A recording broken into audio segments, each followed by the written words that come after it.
Bulletin کے آغاز میں آپ کو بتائیں، بلوچستان گرینڈ الائنس کے رہنماؤں اور کارکنوں کی مطالبات کے حق میں اسمبلی کی جانب مارچ کی کوشش، پولیس کی شیلنگ، شرکاء کو روک دیا گیا، متعدد مظاہرین کو گرفتار بھی کر لیا گیا ہے۔ تو بلوچستان گرینڈ الائنس کے رہنماؤں اور کارکنوں کی مطالبات کے حق میں اسمبلی کی جانب مارچ کی کوشش ان کی جانب سے کی گئی، جبکہ ان کو روکنے کے لیے پولیس نے شیلنگ کی اور شرکاء کو روکا، جبکہ متعدد مظاہرین کو گرفتار بھی کر لیا گیا ہے، ایسا بتایا جا رہا ہے۔ پولیس نے چمن پھاٹک کے قریب مارچ کو روکا ہے، پولیس کی مظاہرین کو منتشر کرنے کے لیے شیلنگ بھی سامنے آئی، متعدد مظاہرین گرفتار بھی کر لیے گئے ہیں۔ مزید بات کریں گے سما کے نمائندے نور اللہ عارفین سے۔ نور اللہ عارفین، کیا تازہ ترین اپڈیٹس ہیں، بتائیے۔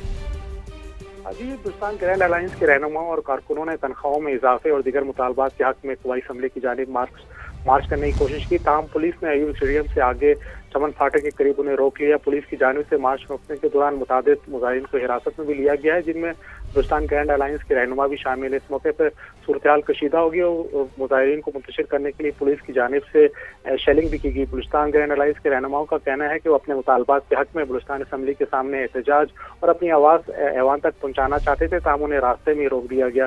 بلوچستان کے جو سرکاری ملازمین ہیں وہ تنخواہوں میں اضافے اور دیگر مطالبات کے حق میں سراپا احتجاج۔ ٹھیک ہے، بہت شکریہ آپ کو نور اللہ عارفین۔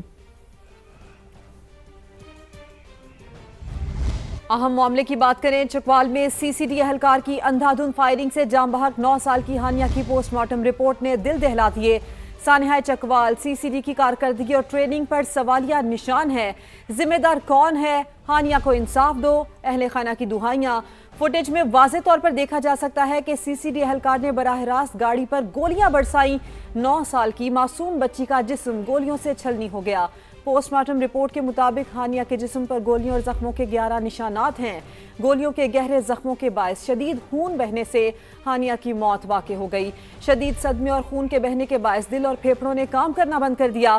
فائرنگ سے بچی کی دائیں ران کی ہڈی بری طرح ٹوٹ گئی، چھاتی میں خون جمع ہو گیا، بچی کا جگر، بڑی اور چھوٹی آنکھ بھی شدید متاثر ہوئی۔ پوسٹ مارٹم رپورٹ سے متعلق مزید جانتے ہیں، سما کے نمائندے علی خان ہمارے ساتھ موجود ہیں۔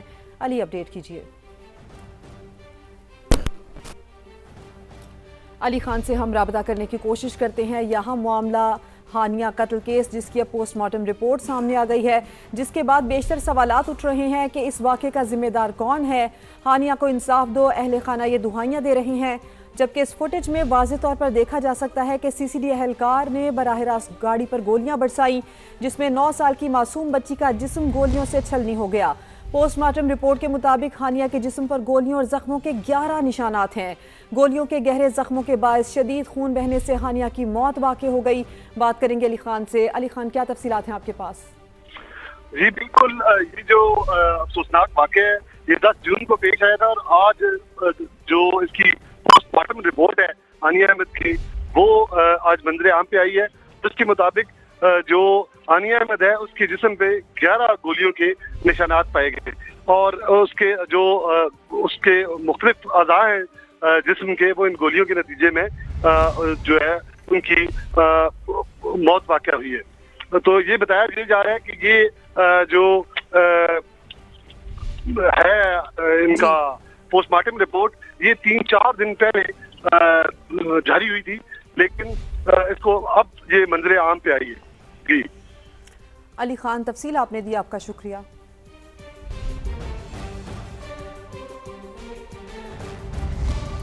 چکوال میں سی سی ڈی اہلکار کی فائرنگ سے 9 سال کی بچی کی ہلاکت، تفتیش میں اہلکار کے عمل کو طاقت کا بیجا استعمال قرار دے دیا گیا۔ تفتیش کے مطابق سی سی ڈی اہلکار نے ڈاکوؤں کی فائرنگ پر حساسیت کو فراموش کر کے گولیاں چلائیں۔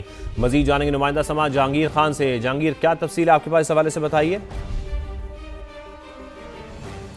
شاہزیب، اس افسوسناک واقعے کی تحقیقات ابھی جاری ہیں۔ سی سی ڈی اہلکار کو گرفتار کیا جا چکا ہے، اور اب تک کی تفتیش میں اس واقعے میں سب سے بڑی غفلت اور لاپرواہی فورس کا غیر ضروری اور بے تحاشا استعمال قرار دیا گیا ہے۔ سی سی ڈی حکام کے مطابق سی سی ڈی کے اہلکار نے ڈاکوؤں کی فائرنگ کے بعد اندھا دھند فائرنگ کی، اور اس بات کا تعین نہیں کر سکا کہ ڈاکو گاڑی کے پیچھے چھپے رہے اور اس کے بعد گلی کی اوٹ میں جا کر انہوں نے پناہ لے لی۔ سی سی ڈی حکام کا یہ کہنا ہے کہ اس سارے واقعے میں ڈاکوؤں کی جانب سے کتنے راؤنڈ فائر کیے گئے اور سی سی ڈی اہلکار نے کتنی گولیاں فائر کی، اس کا تعین کرنے کے لیے فرانسک انالیسس کیا جائے گا۔ جائے وقوع سے ملنے والے خول اور سی سی ڈی اہلکار کا اسلحہ